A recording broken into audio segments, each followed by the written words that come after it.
Hello అందరికీ. అందరూ ఎలా ఉన్నారు? బాగున్నారా? కొత్తగా మన ఛానల్ చూసే వాళ్ళు ఒక చిన్న లైక్ అలానే సబ్స్క్రైబ్ చేసుకోండి ప్లీజ్. ఏం లేదండి, ఏ వీడియోలు చేస్తున్నాను కదా ఈ మధ్యకాలంలో. ఏ ఏ వీడియోలు రోబోటిక్స్కి, ఇంటి పనులు, వంట పనులు అన్నీ చేసి చేసి అలసిపోయి ఈరోజైతే మనం పండగలకి బాగా మామిడాకులు కట్టుకుంటారు, తోరణాలు కట్టుకుంటారు కదా వాకిళ్ళకి. దానిలో కూడా మనం పండగ వాతావరణము ఇంట్లో ఎలా చేస్తారు, మామిడాకులు ఎలా కడతారని దానికి కూడా రోబోకి కూడా తెలియాలి కదా. అదేవిధంగా నేను ఈరోజు అయితే తోరణాలు అయితే రెడీ చేశాను. రెడీ చేసే భాగంలో యూట్యూబ్ వాళ్ళకి కూడా కొంచెం తెలియపరచాలని నేనైతే వీడియో తీస్తున్నాను. ఇంకొకటి, రోబోలకి అన్నీ ఈ వీడియోల ద్వారా నేర్పిస్తారనమాట. తర్వాత అవి ఏమైనా తప్పు చేస్తే ఏం చేశారో ఏమో అర్థం కావట్లేదు. అంటే ఒక్కొక్క పని ఒక్కొక్క విధంగా చేస్తారు, ఒక్కొక్కళ్ళు ఒక్కొక్క రకం చేస్తారు. ఇప్పుడు టమాటా రసం ఉంది, టమాటా రసం కొంతమంది టమాటాలు పిసికి చేస్తారు, కొంతమంది అలానే టమాటాలు వేసి చేస్తారు. ఒక్కొక్కళ్ళు ఒక్కొక్క విధం చేస్తారు కదా. మళ్ళీ చూద్దాం ఎలా చేస్తారో ఎలా ఉంటుందో. ఇంకా మామూలుగా అదైతే నేను నైట్ తీసాను అనమాట వీడియో. ఇదైతే ఇంకా నేను చర్చికి వెళ్ళేసి వస్తున్న దారిలో. మెయిన్గా ఈరోజు సండే రోజు బ్లాగ్ ఇది. ఏదో వర్క్ చేసుకుంటూ నేను మర్చిపోయా, మటలాదివారం జరిగింది సండే రోజు. మటలాదివారం అంటే ఆల్మోస్ట్ అందరూ తెలిసిందేదే నంద్యాలలో. నేను ఉన్నది చర్చి సెంటరు నంద్యాల కాబట్టి కొంచెం మా సైడ్ అందరూ తెలుసు మటలాదివారము.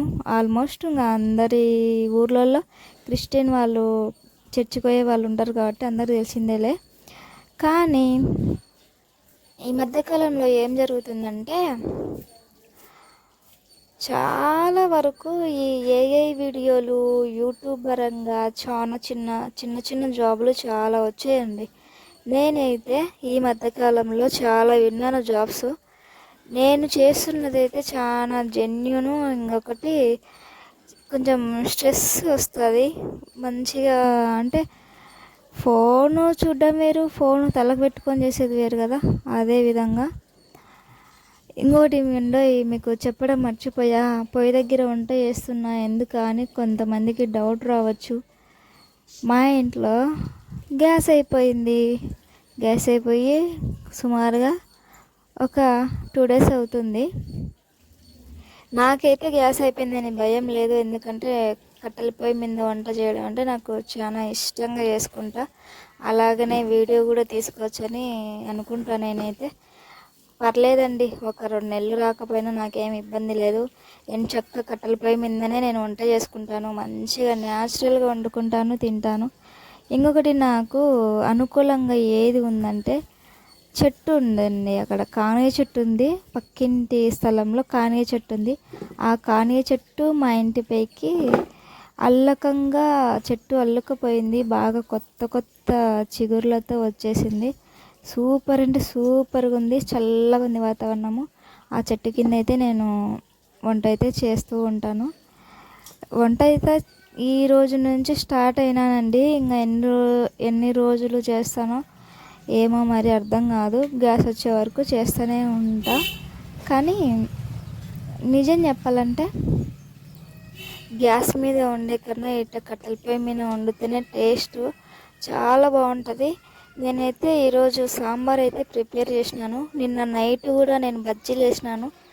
బజ్జీల పిండి కలుపుకొని బజ్జీలు వేద్దామని ప్రిపేర్ అయినాను. బజ్జీల పిండి సన్న బజ్జీలు వేద్దామని ఉల్లిగడ్డలు బజ్జీలు అన్నీ చేసుకొని పిండి కలిపి ఇంకా గ్యాస్ అంటించినానండి. గ్యాస్ అయితే లేదు. ఇంకా నిన్న నైట్ నుంచే నేను స్టార్ట్ చేసినా. ఇంకా ఇటైతే కాదులే పంచాయతీ, అది ఎప్పుడు వచ్చాదో ఏమో మనకైతే అర్థం కాదు. ఇంకా ఏమో ఎప్పుడన్నా రానిలే అని నేను ఇంకా బయట పొయ్యి ముట్టించి ఇంకా నేను అదైతే ఇంకా చేసేసిన. బజ్జీలు అయితే రాత్రి చేసినాలే. ఈరోజు నుంచి అన్నము ఏదైనా కర్రీస్ కానీ ఏమైనా సరే మా హస్బెండ్ ఇంకా డ్యూటీకి పోయేసరికి నేను పొయ్యి మీదనే చేసేయాల. ఇక్కడ ఏంటంటే మనకు గ్యాస్ అయితే తొందరగా చేసేసుకుంటాము పనులన్నీ. పొయ్యి కాబట్టి పొయ్యి ఆరిపోతుంటుంది, పుల్లలు పెడుతుండాలా, వంట చూసుకుంటూ ఉండాలా. వంట దగ్గర పని చేస్తే ఎక్కడికి పోనీకి ఉండదు, పొయ్యి దగ్గరే కూర్చోవాలా. అదే గ్యాస్ అయితే గ్యాస్ దగ్గర కూర్చోము కదా, గ్యాస్ దగ్గర ఉండము, పొయ్యిన పెట్టేస్తాము, వేరే పని చూసుకుంటాము. పనులు కూడా చాలా తొందరగా అయిపోతాయి. చాలా వరకు ఈ మధ్యకాలంలో గ్యాస్లు అయితే సరిగ్గా రావట్లేదు మా ఏరియాలో, మా నంద్యాల ఏరియాలో. చూద్దాం, మేమైతే బుక్ చేసినాము, ఎన్ని రోజులకు వస్తుందో ఏమో మరి చూడాలి.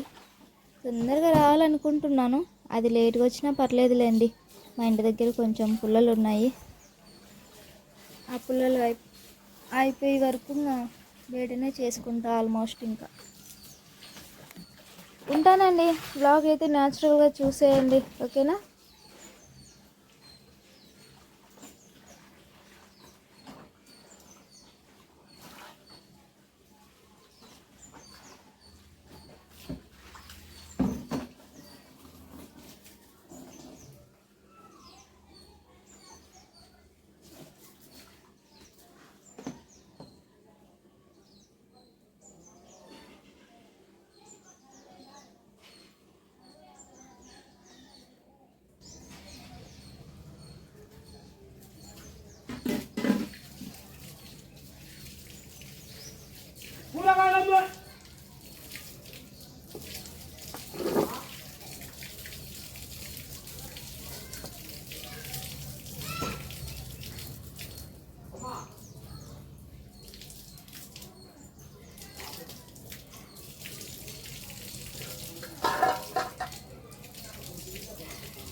ఇప్పుడు ఆ కోతి ఇంట్లోకి వచ్చింది ఒంటి రూమ్లోకి.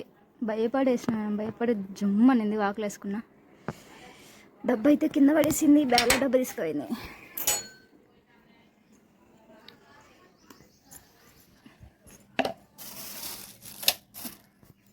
అతికెం పిల్లలు, అతికెం కోతులు. ఏ పిల్ల అనుకున్నా నేను, సడన్గా చూసేసరికి కోతి. ఇంకా కొంచెం నింటే అట్టుకనిద్దాం అనుకున్నా, అది పోయింది. దానికి తినే అదృష్టం లేదు, అందుకే పోయింది. వాకిలు వేసుకోవాలా, లేదంటే కోతులు వచ్చేసి వస్తాయి. భయం వేసిందండి. ఈ డబ్బా ఎత్తుకోయింది. అక్కడంటే దెబ్బకి వచ్చేసరికి నేను ఏంటో అనుకున్నా, పిల్ల అనుకున్నా. ఏందబ్బా పిల్ల ఇంతలా నేను మళ్ళీ కిందకి వచ్చి కోతి. రాకల బడి తీసుకొని పోయినా, రోకల బడి ఉంటుంది అడా కింద, అది తీసుకొని పోయినా ఇంకా బయట ఉరికింది.